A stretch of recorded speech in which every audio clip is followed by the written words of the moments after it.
Oh, makinig ka kay teacher, ah. Already, you're next.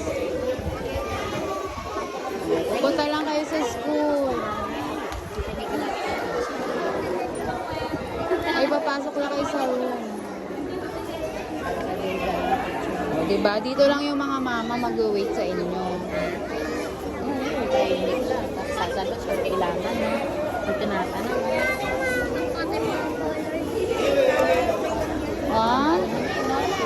Kasi na-late na sila. Nandun na yung ano, yung iba nilang classmate. O, ready na daw. Tinolos ko yung dalawa. Ayan na, ready na. Pasok na. Ready na. Ayan na. Ayaan mo muna.